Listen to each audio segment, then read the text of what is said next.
এরকম আমার মনটা চলতেছে। আসি না, খুব কমভাবে আসে। আর মালিক ডাকে যে মালিক নিয়ে চলে যাও।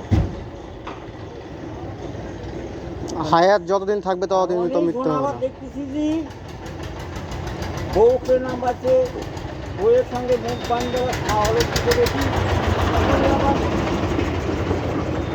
রাস্তা খোলা হয়ে এক বগলটা লাকড়ি ধরেছে। তাহলে ওই ধনের লোভে নামছে, বাড়ি করবে, গাড়ি করবে, ধন করবে, টাকা দিতে না টাকা মন নিয়ে নামে দেবে। তার মানে মনে লোক বলে যে আপনার মেয়ে আছে সাথে দিবেন, আপনার স্ত্রী আছে সাথে দিবেন। তো ভাই আমার আল্লাহ বাদ করাচ্ছে নিয়োগ করে ফেলছে, আমি খাতিরে যেন চলে যেতে পারি, আর আমার ছেলে মেয়ে যেন এই পথে যেন না যায়। অনেকজন হয় বলে ভালো, হয়তো একজন বলে কিন্তু বড় মানুষা করে কথা কিন্তু বললে ভালো। আমাদের বাসা হচ্ছে আশেবপুর কুমরোল না। কারণ এই পথটা বড় লুধি, যারা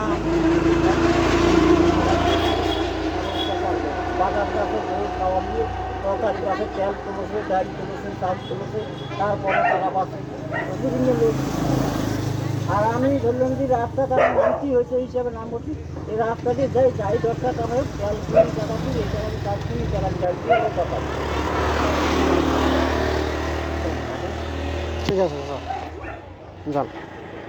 আমার অবশ্যই অবশ্যই, ঠিক আছে, ওইভাবেই করবেন আস্তে আস্তে ইনশাল্লাহ। মালিক করবেন। ঠিক আছে।